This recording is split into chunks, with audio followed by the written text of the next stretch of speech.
Os versículos usados nos vídeos que traduzimos nem sempre correspondem a versões em português. Muitas vezes precisamos traduzir do original em inglês para fazerem sentido no contexto do vídeo.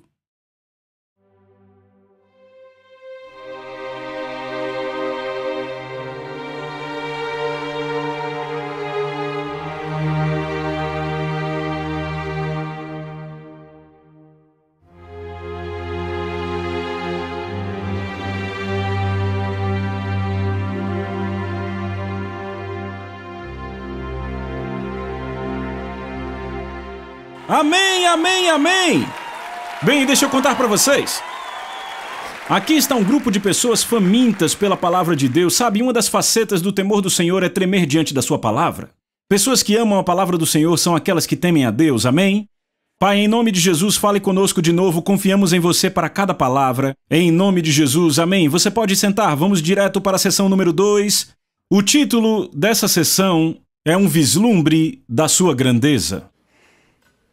Em 1997, eu fui convidado para uma convenção nacional no Brasil e eu estava muito empolgado, eu nunca tinha ido ao Brasil antes. Eu lembro de entrar no avião e naqueles últimos 8 dias eu já tinha ido a Singapura e Suécia. E agora eu estava entrando no avião para ir para o Brasil e na primeira noite que eu acordei naquele país eu me perguntei em que lugar do mundo estou. Então voei para lá, fiquei orando a tarde inteira, eu estava muito empolgado, havia ouvido falar muito sobre o Brasil.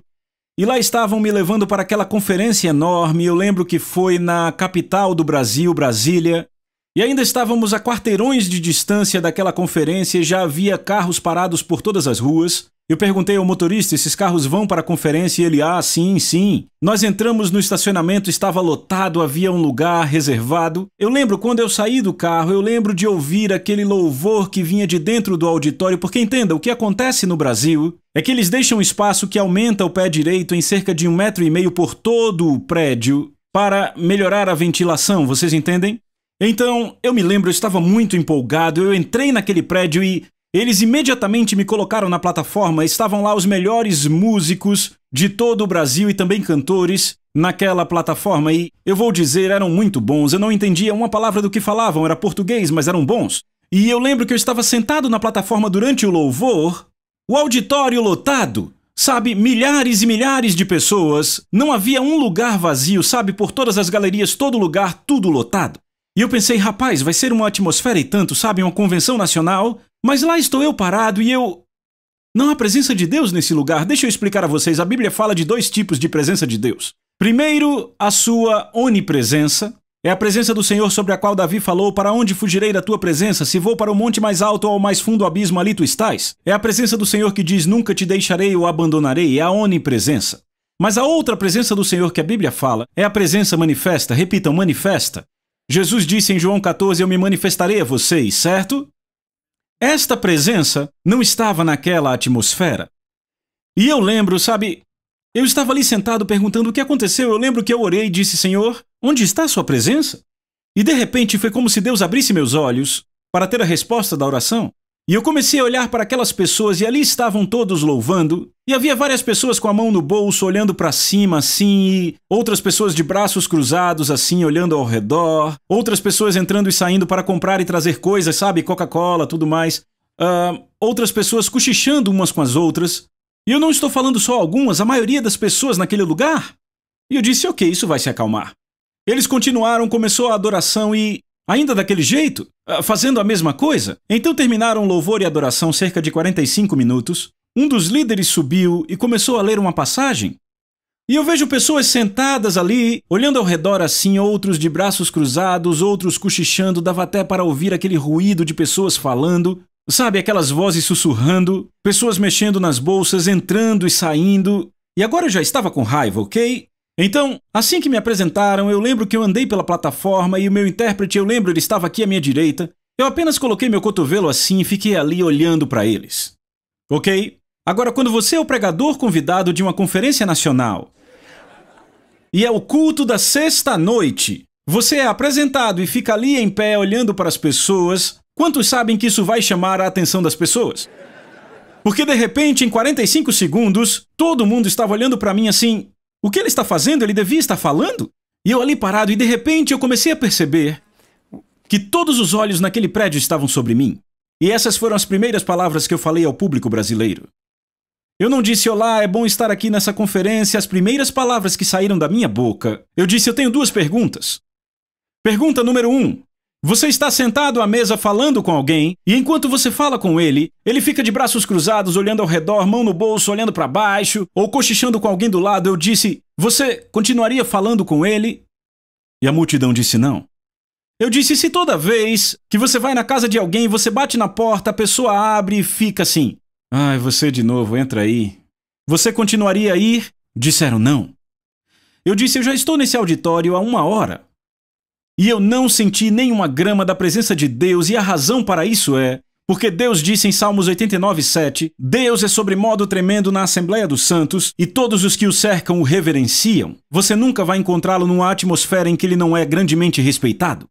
Eu disse, se o primeiro-ministro, o presidente da sua nação, subisse nessa plataforma hoje, ele receberia muito mais respeito que o Espírito Santo. Eu disse, se Pelé, o seu jogador de futebol mais famoso, subisse nessa plataforma hoje, você ficaria na ponta da cadeira esperando para ver o que ele ia falar e dando a ele todo o respeito. Eu disse, vocês não, eu disse não, honram a presença do Espírito de Deus. E pelos próximos 75 minutos eu preguei sobre o temor do Senhor. Quando eu acabei de pregar e dava para sentir a atmosfera mudando, a palavra quebrantando os corações dos homens, quando eu terminei depois daqueles 75 minutos de pregação, eu disse cada um, e entenda, era uma conferência de crentes, não era evangelístico. Eu disse cada um aqui que diz que é nascido de novo, mas não tem o temor do Senhor e quer se arrepender, levante. 3/4 daquele auditório se levantaram imediatamente. Ouçam. Assim que se levantaram, a presença de Deus entrou naquele lugar pela primeira vez. Eu estava chocado. Eu disse, rapaz, nem oramos? Sabe, entenda isso, eu estava naquele prédio há quase 2 horas, e eu não sentia nada da presença de Deus, e de repente as pessoas chorando, você ouvia os choros, dava para sentir, e nos últimos minutos, eu ouvi o Espírito Santo dizendo para mim, eu quero que você os guie numa oração de arrependimento, e eu fiz isso.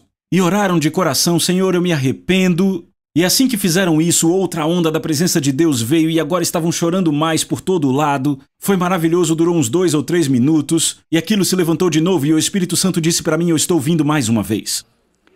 Depois de 3 segundos que ele disse mais uma vez, essa é a única forma que eu tenho para descrever e acredite, eu nunca exageraria.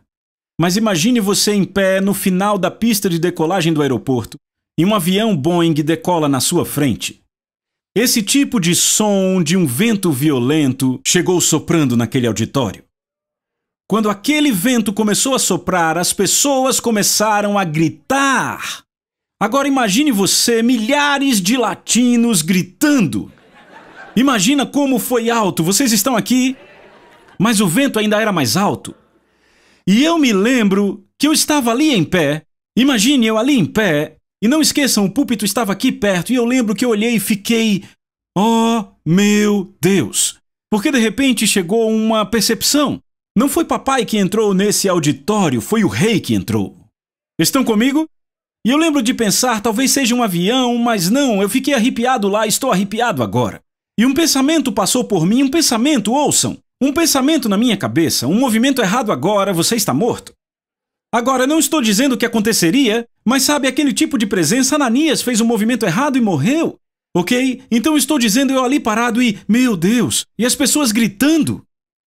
E o vento mais alto durou 90 segundos e de repente se foi, desapareceu.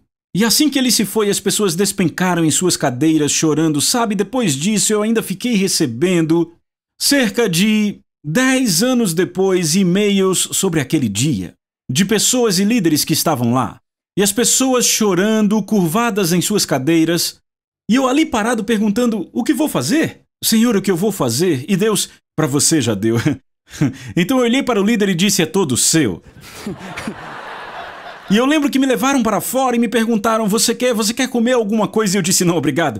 Bem, a cantora que era a atração principal naquela noite, entrou no carro que eu estava com seu marido e ela gritou, você ouviu o vento? Você ouviu o vento? Bem, eu não queria admitir, eu disse, talvez foi um avião que voou perto do prédio.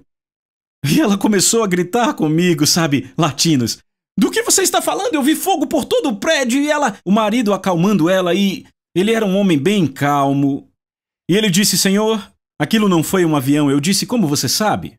Ele disse porque havia seguranças e policiais ao redor de todo o prédio e quando o vento começou, a maioria nem era salva. Quando o vento começou a soprar, sabe, mandaram pessoas lá dentro para falar com nossos líderes e perguntar que vento era aquele vindo dali de dentro. Ele disse, além disso, eu estava na mesa de som para garantir que a voz dela ia ficar boa. Ele disse, eu olhei para a mesa de som quando o vento estava soprando e todos os medidores estavam em zero. Não entrou nada do som do vento no sistema de som. Eu disse, meu Deus, me leve para o meu hotel agora. Eu lembro, eu fiquei até 1h30 da manhã na varanda do hotel adorando e na manhã seguinte, ouçam, na manhã seguinte entramos naquele culto. Você não imagina as curas, as salvações, pessoas cheias do Espírito Santo de Deus. Tudo, ouçam, tudo por causa de uma palavra. O temor do Senhor criou uma atmosfera naquele lugar para aquelas pessoas receberem. Foi totalmente diferente a manhã seguinte, vocês entendem? Vocês estão comigo? Então, deixa eu dizer uma coisa. Levítico 10:3, Deus faz uma afirmação, um decreto universal. Ele diz, para aqueles que se aproximam de mim, eu tenho que ser considerado santo. Sabe, na Bíblia tem os deve ser e os tem que ser. Você é sábio quando conhece o que deve ser, mas é tolo se não conhece o que tem que ser. Deus disse, para aqueles que se aproximam de mim, eu tenho que ser considerado santo e diante de todo o povo, eu tenho que ser glorificado. Sabe, Jesus falou aos discípulos quando os ensinou a orar. Teve uma vez que eu estava orando e a presença de Deus apenas veio tão rápido no meu quarto de oração, mas o que eu estava fazendo, eu estava meditando, apenas meditando na grandeza do meu Pai. E aí eu perguntei, Deus, por que está tão fácil perceber a tua presença? E o Espírito Santo me disse o que Jesus disse aos discípulos quando os ensinou a orar. Eu comecei a falar, Pai nosso que estás nos céus, santificado... É isso, santificado seja o teu nome. Jesus, você ensinou aos discípulos não a presença de Deus sem temor reverente. Estão vendo isso sem o temor do Senhor? Estão comigo? Então, se olharmos para Salmos 89, versos 6 e 7, diz assim, procurem por todos os cantos, examinem os céus e a terra.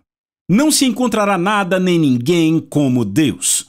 Deus é imenso, não pequeno, repitam, imenso, e temido na Assembleia dos Santos e digno de toda a reverência daqueles que o temem. Lembrem-se, vocês nunca vão encontrá-lo numa atmosfera onde não há respeito máximo por ele. O seu temor do Senhor, basicamente, é limitado ao seu entendimento da grandeza dele.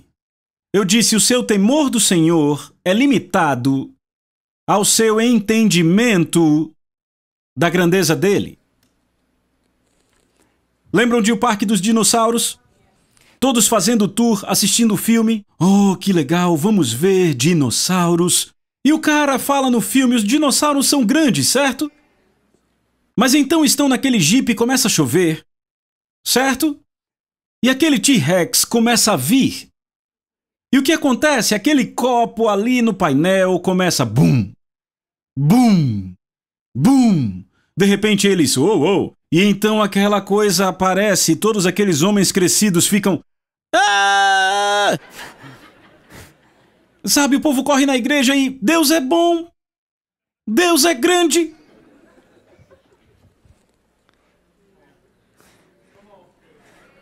Estão entendendo? E é por isso que não dá para ter o verdadeiro temor do Senhor se você não entende a grandeza dele. Certo? Foi por isso que Moisés clamou. Moisés clamou, por favor, me mostre a sua glória. Você tem que entender que Moisés era... Seu avô era o homem mais rico de todo o mundo. O seu avô tinha tudo que o dinheiro pode comprar. Moisés tinha visto milagres maravilhosos. Sabe, ora vamos. Sangue substituindo água. Sapos surgindo de todo lado. Primogênitos sendo mortos, mas Moisés disse, isso não é suficiente. Eu quero ver sua glória. Eu quero ver a sua grandeza. Moisés sabia o quão importante é conhecer a grandeza de Deus, porque isso nos mantém no lugar de temor reverente a Ele. Estão comigo? Por isso o salmista diz, procurem por todos os lados, examinem os céus. Não há ninguém como Deus, é o que ele está dizendo. Quanto maior a nossa compreensão da grandeza de Deus, embora ela em si mesma seja incompreensível, maior a nossa capacidade de temê-lo. Foi por isso que o salmista disse, Deus é o rei de toda a terra. Cantai louvores com entendimento. Vejam isso, cantai louvores com entendimento, entendam a grandeza dele. Além de nos dizer para entendermos a grandeza, o salmista também diz: grande é o Senhor, Salmo 145:3, e muito digno de ser louvado, a sua grandeza é insondável. Então aqui o salmista diz: cantai louvores com entendimento, busquem o entendimento de quão grande ele é, mas então ele diz: sua grandeza é insondável. Então vejam, esse é o clamor de todos os grandes homens e mulheres de Deus, não só na Bíblia, mas em toda a história. Se olharmos para Santo Agostinho, Agostinho foi um dos maiores líderes desta era. Ele viveu nos primeiros séculos. De fato, ele morreu em 430 depois de Cristo. Ele foi o bispo da igreja em Hipona, que foi uma região que os romanos ocuparam na África, certo?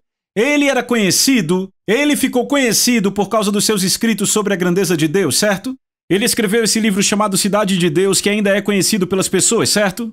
Bem, no ano 413, quando ele estava prestes a voltar para o Senhor, todos os seus discípulos estavam ao redor da cama. E o que aconteceu foi que Agostinho pegou no sono.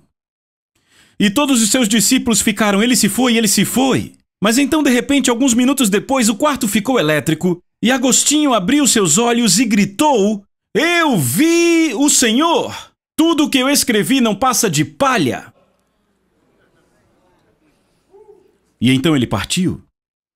Tudo o que eu escrevi não passa de palha. Uau! Foi por isso que Jó, um dos homens mais piedosos que já passou pela terra, um dos mais piedosos, Deus se gabava de Jó. Não há ninguém como Jó. Sabe, Jó teve um encontro com Deus, Deus lhe apareceu no redemoinho. Sabe o que Jó disse? Eu ouvi sobre você com meus ouvidos, mas agora o meu olho te vê, por isso eu me abomino e me arrependo no pó e na cinza.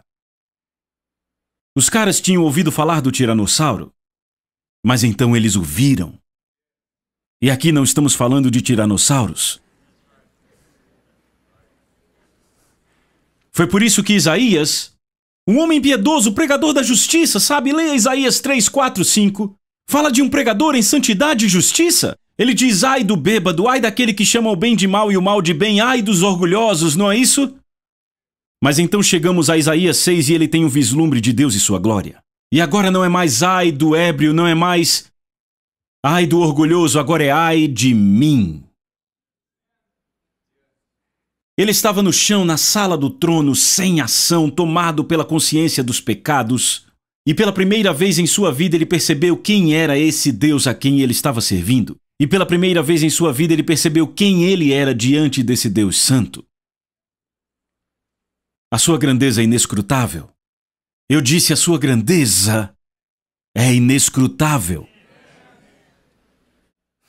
Se olharmos o apóstolo João, tão próximo de Jesus, colocava sua cabeça no peito dele. Sabe, Jesus olhou para ele e disse: agora ela é sua mãe, a minha mãe agora é sua mãe, cuide dela. Sabe, ele não deixou sua mãe com Pedro, não deixou sua mãe com Tiago, deixou com João. João era seu amigo mais próximo. Ele é referido nos evangelhos como aquele a quem Jesus amava. E aí está João, tão próximo de Jesus, mas então Jesus revela-se em sua glória e sua grandeza na ilha de Pátimos. Seu rosto brilhando como o sol, seus olhos como bolas de fogo, sua voz. E João cai como um homem morto. Eu tenho um amigo, ele pastoreia uma igreja que eu costumava ir no Alabama. Ele caiu do alto de uma construção que desmoronou, ela estava mal feita, ele caiu lá de cima, quebrou o crânio, o pescoço e as costas. Saímos para jogar golfe um dia. Ele estava lá e eu disse: Pat, me conte sobre isso. Me conte como você viu o Senhor quando morreu. Aquele homem chorou do buraco 14 ao 18. Acabou com o meu jogo completamente. Ele disse: John, eu nunca vi uma luz tão brilhante. Ele disse: sabe, não é nem brilhante como o sol, é muito mais brilhante do que o sol, muito mais. Ele disse: eu cheguei mais perto da luz, eu comecei a ver elementos. E eu percebi que era o rosto de Jesus. E ele disse: eu sabia que cada fibra do meu ser estava exposta. Eu não poderia esconder nada. E ele disse que o que impressionava era aquela maravilha e era impactante. O amor era tão maravilhoso. Ele disse: eu sentia como se pudesse tocar e perceber cada fibra do meu ser abraçada por ele. Mas ainda assim a sua aparência era impressionante. Foi o que João viu na ilha de Pátimos. Seu rosto brilhava como o sol, seus olhos como bolas de fogo. Existem duas maneiras diferentes de vislumbrarmos a grandeza ou a glória do nosso Deus. E a Bíblia fala de duas maneiras diferentes. Veja, ouçam aqui de novo. Era isso que Davi buscava. Era o que Moisés buscava. Ele dizia: veja, eu tenho milagres, ministério, 3 milhões de pessoas na minha igreja, uma igreja 4 vezes maiores que a do Yong Cho. Eu não estou satisfeito, quero ver sua glória. Por isso esses caras eram tão apaixonados. Estão comigo? Eu disse: estão comigo? E há duas formas diferentes que a Bíblia diz que podemos conhecer sua glória, ou eu diria adentrar na sua glória. Embora seja inescrutável, certo? A primeira maneira é em nosso espírito. 2 Coríntios capítulo 4, verso 6 diz: o Deus que disse das trevas brilhará a luz é o mesmo Deus que fez a sua luz brilhar em nossos corações, para nos trazer o conhecimento da glória de Deus brilhando no rosto de Cristo. Foi o que Pat viu naquele dia quando deixou o corpo. Nós vamos focar nesse aspecto nas próximas lições. A segunda maneira que a Bíblia fala, e é uma maneira muito válida, de contemplar a sua glória ou sua grandeza, é contemplar sua criação. E é nisso que eu quero focar pelo resto dessa lição. Salmos 145:10 diz: todas as tuas obras te renderão graças, ó Senhor. Elas falarão da sua glória. Repitam: glória. Então as suas obras falam da sua glória, e quando você ouve a palavra glória, eu quero que você pense: grandeza. Grandeza manifesta. Então todas as tuas obras te renderão graças, Senhor, falarão da tua grandeza manifesta, do teu reino, e confessarão o teu poder. Salmos 19, versos 1 e 2 diz: os céus proclamam a glória ou a grandeza de Deus noite após noite. Eles o tornam conhecidos. Eu lembro quando meus filhos eram mais jovens. Eu tenho 4 garotos, eu amo esses garotos, eles são extremamente piedosos, eles me deixam bem orgulhoso. São ótimos garotos, e eu lembro quando eles eram bem crianças. Sabe, eu estava pregando em St. Augustine, Flórida, é um lugar bonito, e a igreja nos pôs nesse hotel maravilhoso na praia, e eu lembro os garotos brincando nas ondas e as ondas derrubando eles para todo lado, tomando um monte de caldo. Eles gostavam muito de basquete e, sabem, o grande homem na nação naquela época era o Michael Jordan. Sabe, todo mundo adorava o Michael Jordan, era uma coisa... Era como o Tiger Woods há um tempo atrás, ok? Mas ainda maior. E tudo era Michael Jordan, Michael Jordan, Michael Jordan. Sabe, tinha as figurinhas do Michael Jordan, Michael Jordan, e eu comecei a ficar um pouco cansado dessa história. E eu lembro que eles voltaram da praia, estavam todos sentados na cama, enrolados nas suas toalhas. Tinham brincado bastante com as ondas. Eu disse: ei, esse mar é bem grande, não é? Eles disseram: ah, sim, é um mar bem grande. Eu disse: não é interessante, você só consegue ver de 1 a 2 quilômetros à frente, mas na verdade ele continua por centenas de quilômetros. Disseram: uau! E eu disse: não é só isso, tem outro do outro lado do país chamado Oceano Pacífico, e ainda tem mais 2. E eu falei: sem contar os outros mares. Eu disse: é bastante água, não é, garotos? Ah, sim, eu disse: sabia que Deus pesou toda essa água com a palma da sua mão? E ficaram impressionados porque ele podia jogar basquete. Estão acompanhando? Porque ouçam o que Isaías diz. Isaías diz assim, ele diz: quem mais segurou os oceanos em sua mão? Quem mediu os céus com os dedos? Tem uma versão que diz de uma ponta a outra da palma da sua mão. Estão acompanhando? Vocês ainda estão aqui? Quem mais sabe o peso da terra? Ou pesou na balança os montes e as colinas? Imagine a balança que Deus usou para pesar, entendem? Mas ele diz: os céus declaram a sua glória. Eu posso tirar um momento para falar um pouco da glória de Deus? Posso? Se olharmos o universo, ele o mede com a palma da mão. A estrela mais próxima da nossa Terra, fora o Sol, é uma estrela a 4,3 anos-luz de distância. Agora eu sei que isso soa grego para algumas pessoas. O que é um ano-luz? Para ajudar você a entender, a luz viaja a 299.791 km por segundo. Não é por hora, é por segundo. Isso dá 804.672 km por hora. Entenderam? Deixa eu ajudar vocês com isso. A Lua está a 384 mil quilômetros da Terra. Se você entrasse num avião hoje e fosse para a Lua sem paradas, sabe quanto tempo levaria? Levaria 19 dias para chegar à Lua sem paradas. A luz leva 1,3 segundos. Vamos passar para o Sol? 1.500.000 quilômetros de distância. Se você entrasse em um avião e você viajasse até o Sol, um voo sem paradas. Imagine um Boeing 787 novinho, certo? Um voo sem paradas para o Sol leva 21 anos. A luz leva 8 minutos e 20 segundos. Agora vamos para essa estrela 4,3 anos-luz. Estão comigo? Está muito complexo aqui. A estrela mais próxima, a 4,3 anos-luz. Eu vou ajudar você a entender. Vamos construir uma escala. Onde está a minha bola, ok? Esse seria o Sol. O Sol é essa bola aqui. Posso mostrar a Terra na escala? Vê esse grão de pimenta? É o tamanho da Terra comparada ao Sol. Se construíssemos uma escala, sabe qual seria a distância do Sol para a Terra? 23 metros. Então, o Sol estaria aqui, esse grão de pimenta estaria nos fundos do prédio. Seria um bom modelo de escala. Estão acompanhando?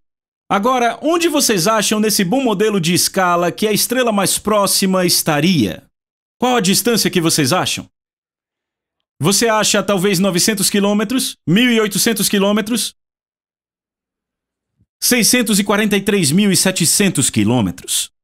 Ou seja, se pusermos o grão de pimenta em San Diego e colocarmos o Sol a 23 metros, a estrela mais próxima, 4,3 anos-luz, não só passaria de Nova York, mas estaria a mais 1.600.000 quilômetros no oceano. Então atravessaria todo o país e mais de 1 milhão de quilômetros pelo Atlântico.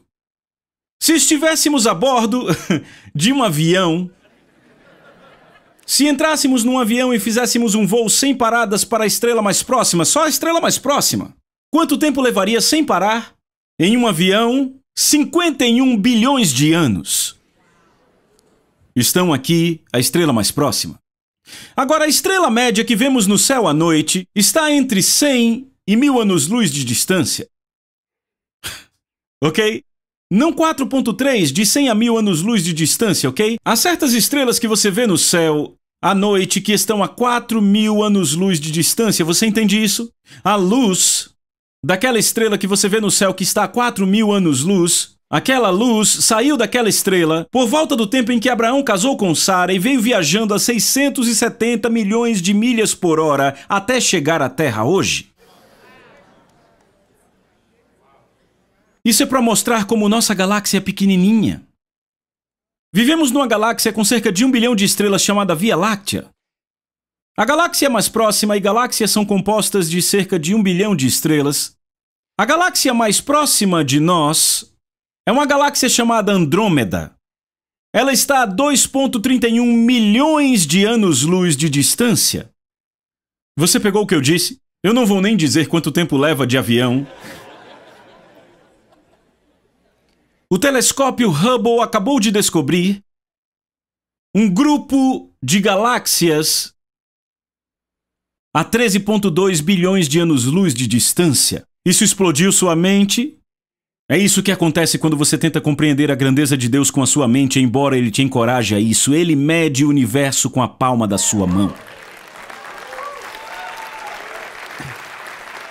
E a Bíblia diz que o universo não pode contê-lo.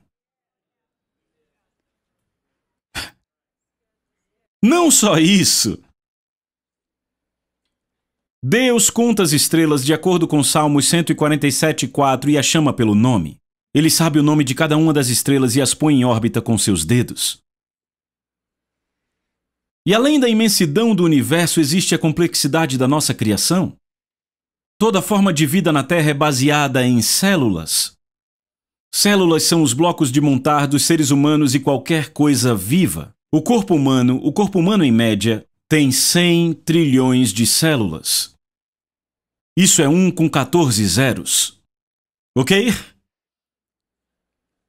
Essas células são o que fazem seu corpo agir como Deus projetou. Mas mesmo sendo muito pequenas, ainda não são as menores coisas, porque células são feitas de moléculas, que são partículas minúsculas. Então, se você tem 100 trilhões de células no corpo, mas aí dentro das células há moléculas que são ainda menores. Mas as moléculas não são as menores porque ainda temos outros. Elas não são as menores porque ainda temos os átomos.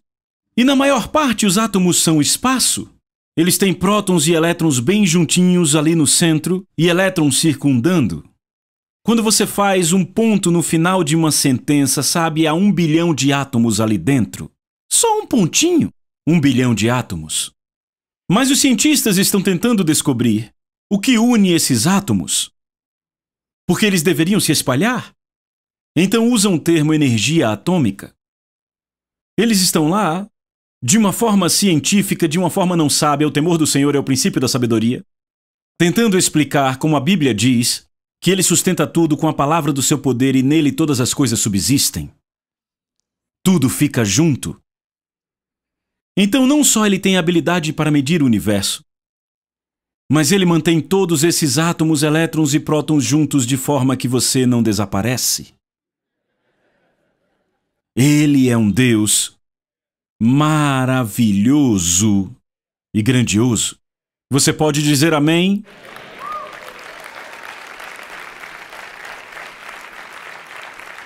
Deixa eu te dar outra promessa do temor do Senhor. Ele assegura a atenção contínua de Deus. Os olhos do Senhor estão sobre aqueles que o temem e esperam por sua misericórdia. Deixa eu dizer algo. Salmos capítulo 8 diz: o que é o homem para que com ele te importes? Porque o salmista diz: quando contemplo os teus céus, obra dos teus dedos, e a lua e as estrelas que ali firmaste, o que é o homem para que com ele te importes? Eu creio que esse salmo eram as palavras dos anjos de Deus, falando da criação que viam daquele Deus magnífico, a quem serviam e chamavam Santo, Santo. E ele expande aquele universo. E daí ele vem a um lugar pequenininho do tamanho de um grão de pimenta e cria um pequeno corpo de um homem, e toda a sua afeição e atenção está sobre aquele homem. E então aquele anjo não consegue mais segurar e grita: o que é isto para que você se importe com ele? Isso confundiu os anjos que gritavam Santo, Santo. Como é maravilhoso o Deus a quem servimos. É por isso que a Bíblia diz para temê-lo, para honrá-lo. Vejo você na próxima sessão.